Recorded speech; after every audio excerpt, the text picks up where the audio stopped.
Bharatiya Janata party के हरियाणा के भीष्म पितामह कहे जाने वाले रामविलास शर्मा एक बार फिर से चर्चा में है। बेशक वो प्रदेश अध्यक्ष की दौड़ में पिछड़ गए और मोहनलाल बड़ोली जो महामंत्री थे पहले प्रदेश के, उनको पार्टी का प्रदेश अध्यक्ष बना दिया गया, लेकिन रामविलास शर्मा की चर्चा और रुतबा अभी भी बरकरार है। नायब सिंह सैनी महेंद्रगढ़ पहुंचते हैं। अमित शाह कुछ दिनों में महेंद्रगढ़ में पहुंचने वाले हैं। उनके लिए जो तैयारियां चल रही थी उसकी जानकारी लेने के लिए नायब सिंह सैनी वहां पर पहुंचे थे। रामविलास शर्मा जो पूर्व शिक्षा मंत्री भी हैं, वो उनका स्वागत करने गए। साथ में कंवर सिंह यादव जो पूर्व जिलाध्यक्ष महेंद्रगढ़ के, वो भी पहुंचे। नायब सिंह सैनी रामविलास शर्मा से मिले, फिर यादव से मिले। इस पर रामविलास शर्मा ने कहा कि ये तो कांग्रेसी हैं, चुनाव में भी कांग्रेस का समर्थन किया था, कांग्रेस के लिए वोट डलवाए थे। इस पर वो भड़क गए, ज्यादा कुछ नहीं बोले, लेकिन बाद में मीडिया के सामने आकर कहा कि रामविलास शर्मा हमारे वरिष्ठ नेता हैं, 1977 से वो चुनाव लड़ रहे हैं, महेंद्रगढ़ को संभाल रहे हैं। अब मैं या कोई और वहां से टिकट की दावेदारी करता है तो इससे उन्हें समस्या होनी नहीं चाहिए, और इतने बड़े नेता हैं, उन्हें खुलकर ऐसा बोलना नहीं चाहिए कि कौन कांग्रेसी है, कौन बीजेपी को है।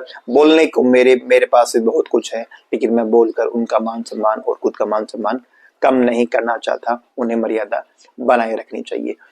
खैर, ये खींचतान तो चलती रही रामविलास शर्मा की और पूर्व जिलाध्यक्ष की, लेकिन सुनने में यह भी आ रहा है कि रामविलास शर्मा को अब की बार मार्गदर्शक मंडल में भेजा जा सकता है। मार्गदर्शक इसलिए क्योंकि इनकी उम्र 70 से ऊपर हो चुकी है और उन्हें पार्टी साइडलाइन कर सकती है। पहले भी कई बार चर्चाएं चली हैं कि उन्हें राज्यपाल बना दिया जाए, लेकिन वो हर बार योद्धा की तरह वापसी करते हैं और कहते हैं कि वो अभी रिटायर नहीं होंगे। इतने एक्टिव रहते हैं जनता के बीच में कि उनको दरकिनार करना आसान नहीं हो पाता है। लेकिन अब की बार चर्चाएं जोरों पर हैं कि रामविलास शर्मा की जगह उनके बेटे या उनकी बेटी को चुनाव लड़ाया जा सकता है। गौतम उनके बेटे हैं, लेकिन राजनीति में बहुत ज्यादा सक्रिय दिखाई नहीं देते हैं। कोई बहुत पॉजिटिव इमेज भी अभी तक वो बना नहीं पाए हैं, ऐसा इम्पैक्ट वो बना नहीं पाए हैं कि रामविलास शर्मा को रिप्लेस कर पाए या रामविलास शर्मा उन पर दांव लगा पाए। तो देखने वाली बात यह है कि रामविलास शर्मा को पार्टी साइडलाइन करती है, मार्गदर्शक के रूप में उन्हें पार्टी रखेगी या चुनाव लड़ाएगी, और दूसरी बात, उन्हें ना लड़ाकर उनके बच्चों को चुनाव लड़ाएगी या किसी को भी चुनाव ना लड़ाकर पार्टी उन्हें पूर्ण रूप से दरकिनार करेगी। यह तो आने वाले समय में, चुनाव के समय ही पता चल पाएगा। अब राव इंद्रजीत सिंह और चौधरी धर्मवीर सिंह की जोड़ी, दोनों सांसद है, इंद्रजीत सिंह गुड़गांव से और धर्मवीर चौधरी भिवानी मेंदगढ़ लोकसभा सीट से। दोनों की जोड़ी लगातार दौरे कर रही है। कहने को धन्यवादी कार्यक्रम हो रहे हैं, लेकिन असल में तैयारी चल रही है आगामी विधानसभा चुनाव की। अटेली के दौरे पर थे राव इंद्रजीत सिंह की बेटी आरती राव भी उनके साथ थी। चर्चाएं चल रही हैं कि राव इंद्रजीत सिंह बेटी को सेफ सीट से चुनाव लड़ाना चाहते हैं। सबसे सेफ सीट को मानकर चल रहे हैं बादशाहपुर को, क्योंकि बादशाहपुर से अब की बार भी राव इंद्रजीत सिंह को सबसे ज्यादा बढ़त मिली है। तकरीबन 1 लाख वोट से ज्यादा वोट की बढ़त उन्हें वहां से मिली है, इसलिए सबसे सेफ सीट वो बादशाहपुर को मान रहे हैं। लेकिन बादशाहपुर पर कड़ा मुकाबला है। पूर्व मंत्री राव नरवीर सिंह भी वहीं से टिकट की तैयारी कर रहे हैं। पूर्व मुख्यमंत्री मनोहर खट्टर के करीबी जोहारी यादव भी वहीं से चुनाव की तैयारी कर रहे हैं। कमल यादव भी वहीं से चुनाव की तैयारी कर रहे हैं, और साथ में राकेश दौलताबाद जो वहां से निर्दलीय विधायक बने थे, उनके परिवार से भी कोई वहां पर चुनाव मैदान में आ सकता है। कुल मिलाकर लंबी चौड़ी लिस्ट है बादशाहपुर से चुनाव लड़ने वालों की। इसलिए पार्टी उन्हें कह सकती है कि आप तो अहिरवाल के नेता है, आप कहीं से भी चुनाव लड़ सकते हैं। तो हो सकता है पार्टी आरती राव को कहीं और से चुनाव लड़ने की सलाह दे। ऐसे में सीट आती है रेवाड़ी की। पिछली बार राव इंद्रजीत के कहने से रेवाड़ी की सीट दी गई थी, लेकिन जो वहां से उम्मीदवार थे इनके, वो चुनाव हार गए थे। नया चेहरे थे, लेकिन यादव के राव इंद्रजीत के कहने पर टिकट दी गई थी, वो चुनाव हार गए थे। राव इंद्रजीत हो सकता है अब की बार फिर उन्हीं के लिए टिकट मांगते हुए दिखाई दे। इसके बाद अटेली ऐसी सीट है जहां से सेफली आरती राव चुनाव जीतकर निकल सकती हैं, इसलिए अटेली में वो साथ थी। बादशाहपुर के दौरे पर भी वो साथ थी। रेवाड़ी के दौरे लगभग लोकसभा में जितने भी दौरे में है, आरती राव उनके साथ नहीं है, धर्मवीर सिंह उनके साथ नहीं है। मतलब गणित सीधा साधा है, आरती राव को सेट करना चाहते हैं, जिता कर विधानसभा पहुंचाना चाहते हैं।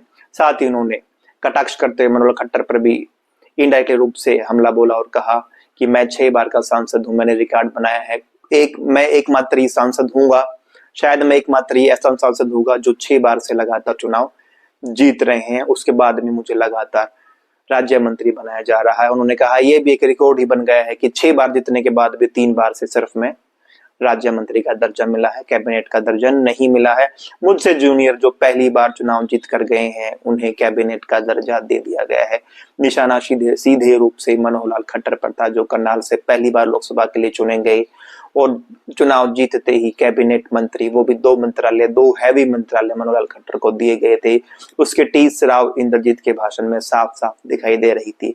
साथ ही उन्होंने पार्टी पर दबाव बनाते हुए यह भी कहा कि मुख्यमंत्री की कुर्सी का रास्ता अहिरवाल से होकर गुजरता है। अहिरवाल का महत्व कम नहीं हो सकता, क्योंकि बिना अहिरवाल की सीटों के कोई भी पार्टी अपना मुख्यमंत्री नहीं बना सकती है।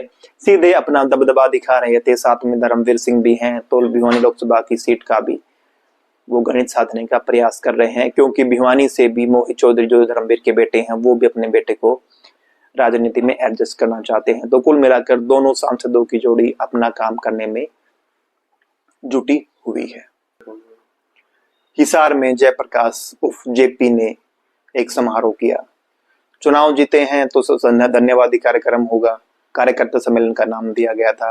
कहा जा रहा था कि पूरी कांग्रेस, हरियाणा की कांग्रेस वहां पर पहुंचेगी, लेकिन वहां पर पूरी कांग्रेस नहीं पहुंची। सिर्फ पहुंचे भूपेंद्र सिंह हुड्डा। न तो वहां पर कुमारी शैलजा दिखाई दी। चर्चाएं चल रही थी कि कुमारी शैलजा वहां पर होंगी। न वीरेंद्र सिंह डूमर का, जो हिसार कंस्टिट्यूएंसी है, वहीं पर उनकी कंस्टिट्यूएंसी है, हिसार लोकसभा के अंदर ही उनकी विधानसभा है उचाना, लेकिन वो भी वहां पर नहीं पहुंचे। ना ही वहां पर रणदीप सिंह सुरजेवाला, जो कैथल के एरिया से हैं, ना वहां पर वो पहुंचे। तो कुल मिलाकर बड़े नेता वीरेंद्र डूमर का, कुमारी शैलजा और रणदीप सिंह सुरजेवाला, 3 बड़े चेहरे जिन्हें एसआर के ग्रुप का मुख्य सूत्रधार माना जाता था, वो वहां पर नहीं पहुंचे। सिर्फ भूपेंद्र सिंह हुड्डा और उदयभान जो अध्यक्ष हैं, सिर्फ वो वहां पर पहुंचे। तो राहुल गांधी ने जो डांट फटकार लगाई थी कि एकजुट रहो एकजुट रहो, उसका असर ज्यादा दिख नहीं रहा है हरियाणा की कांग्रेस में। इस पर आप हरियाणा में हो सकता है सीट न भूपेंद्र सिंह हुड्डा बांटे न कुमारी शैलजा बांटे। हो सकता है सीट बांटने का काम सुनील कागूनो करें। सुनील वही नाम है जिन्होंने कर्नाटका में सर्वे किए थे और उन्हीं के आधार पर बाद में कर्नाटक में सीटें बांटी गई थी, टिकटें दी गई थी और उसका परिणाम भी अच्छा आया था। चर्चाएं हैं, सूत्रों के हवाले से खबर है कि वही एजेंसी फिर से हरियाणा में एक्टिव कर दी गई है। एक सर्वे सुनील की टीम करेगी और एक सर्वे पार्टी की इंटरनल टीम करेगी। सर्वे के आधार पर जिनका नाम मेरिट में आएगा उनको टिकट दी जाएगी। कोई किसी का कितना भी करीबी हो, अगर सर्वे में उसकी रिपोर्ट नेगेटिव आती है तो उन्हें चुनाव नहीं लड़ाया जाएगा। बेशक हुड्डा के कितने भी करीबी हों, शैलजा के कितने भी करीबी हों, मेरिट के आधार पर टिकटें बांटी जाएंगी। राहुल गांधी ने ये साफ कर दिया है, पहले भी कर चुके हैं और बार बार इस बात को रिपीट भी कर रहे हैं। और जो लगातार 2 या 3 बार विधायक बन चुके हैं, उनकी भी टिकट की कोई गारंटी नहीं है।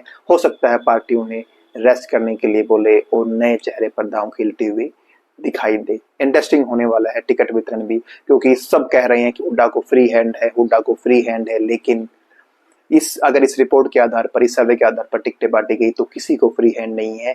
काम करने वाले को, जनता के बीच लोकप्रिय को ही फ्री हैंड माना जाएगा। अजय चौटाला लगातार हमलावर बने हुए हैं, बीजेपी पर भी और कांग्रेस पर भी। एक बार फिर से हमलावर होते हुए दिखाई दिए। बार बार दुष्यंत चौटाला पर भ्रष्टाचार के आरोप लगाए जा रहे हैं। इस पर अजय चौटाला ने कहा कि अगर ऐसा ही है तो दुष्यंत को उठाओ और जेल में डाल दो।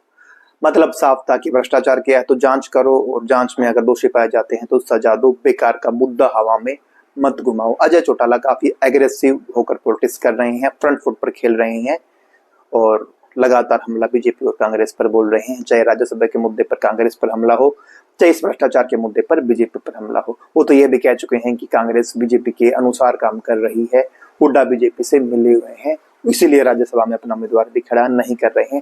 बार बार अजय सिंह चौटाला, भूपेंद्र सिंह हुड्डा और बीजेपी पर आरोप लगाते हुए मीडिया का सामना कर दिखाई देते हैं।